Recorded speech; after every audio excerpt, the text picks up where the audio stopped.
Moses, this is at the burning bush, go, gather the elders of Israel together, which must have been a sizable task. Just that alone must have been some task.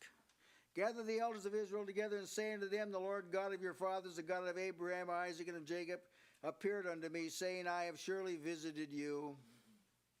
Remember, he comes to see what's going on. And have seen that which is done to you in Egypt.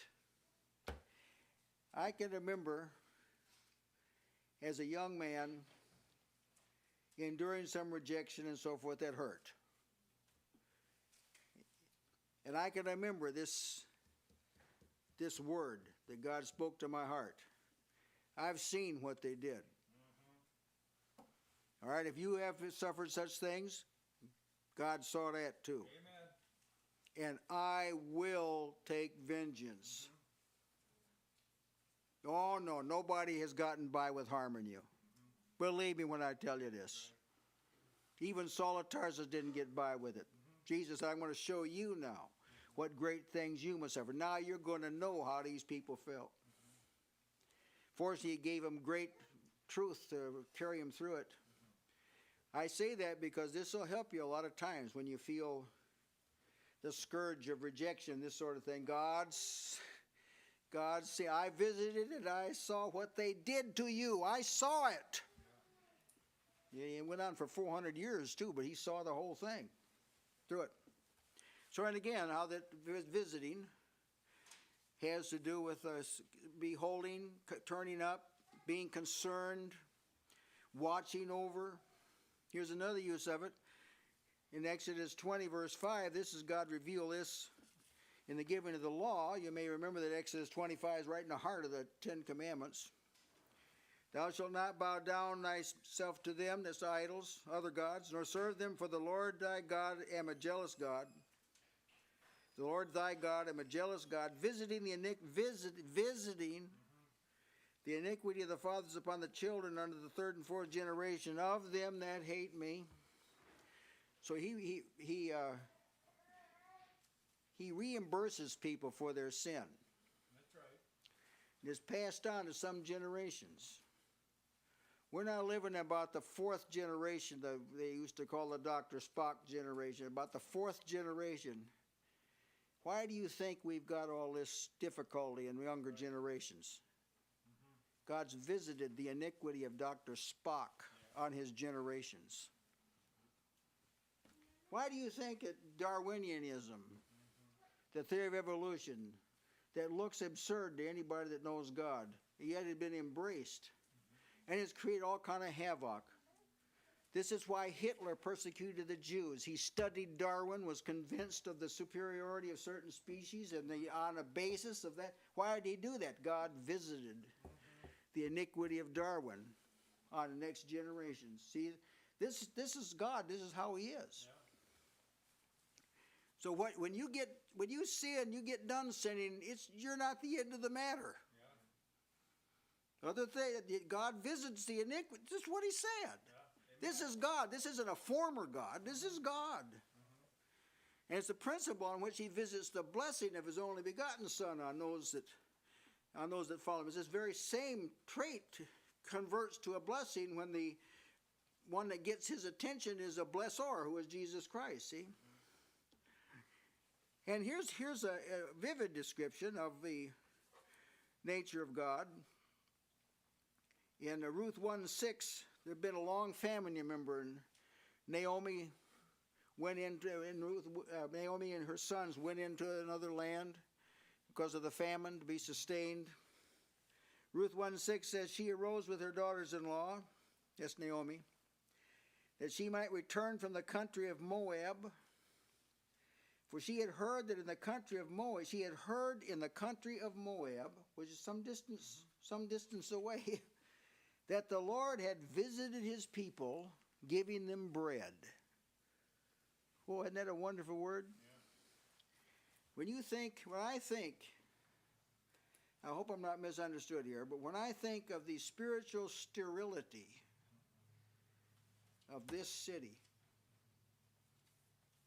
which I have never seen anything on this magnitude in all my life, where there is so much religion and so little discernment. It's absolutely staggering.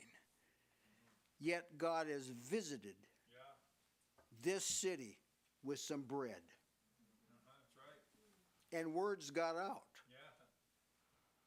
Some people have come from afar off, like the people that came to Egypt for bread and asked. And some of you personally have taken to a far country, taken the bread. You took the bread you got here. That's right. See, that's God for you. He visits, he gave bread. He enables Hannah to conceive, text you've already heard. He visited her. He exhibits his care for humanity by visiting them. Psalm 8:4 says, what is man that thou art mindful of him, or the son of man that thou visitest? Visitest him. And he causes the earth to produce an abundance. So if there's famine, well, God causes famines, but see, God causes recovery from famines, an abundance. He can make a desert blossom like a rose, like he did in Israel. Here's how it's expressed in Psalm 65:9. Thou visitest the earth and waterest it. So when people have bumper crops, this isn't just coincidence. This isn't because the agricultural society has struck on something. This isn't it. God's visited. Amen. So that his people won't be unduly distracted by famine. But if in times of plenty God's people don't pay attention, well, wouldn't surprise me a big, vast famine happened. This wouldn't surprise me at all. That's right. And if it did, then you can pray this psalm. 65th Psalm. Say you did live where there was a famine. You can say, Lord, we have heard where you visited the earth with an abundance. Pray that. And one more. Matthew 25:36. A picture of the judgment day when humanity will be divided as sheep are divided from goats. He said, I was naked and you clothed me. I was sick and ye visited. Not came to your house and said, I hope you feel better. Came with relief. That's the idea behind visit. Now let's look at the doctrine of visit. There is a sense in which God's not far from every one of us. There is a sense of that. God has ordained that man might seek after him, if happily they might find him, for he be not far from every one of us. And this is also taught in Psalm 46:1, that God is our refuge, our strength, a very present help. See, so it's in a time of trouble. Or Psalm 145:18, the Lord is nigh unto all them that call upon him, to all that call upon him in truth. Yeah, I like that modification there. Yeah. To all that call upon him in truth. But that's not the same as visit. Visit accelerates that situation. So the fact that God's close doesn't mean anything if you can't sense him or if you don't seek him. It's just the same as if he wasn't there at all, as far as experience is concerned. But there is a closeness that is not general. Like he's not far from everyone. See, that's kind of general. But there is a closeness that's not general. There's a visitation that is very, very specific. Job, that book is very, very arresting to consider in the light of how little direct revelation had been apparently given at that time. It's amazing what observations were made by Job and his friends. They didn't know how to handle it, but it's quite phenomenal, actually. Here's what Job 10:12 says, Thou hast granted life and favor, and thy visitation hath preserved my spirit.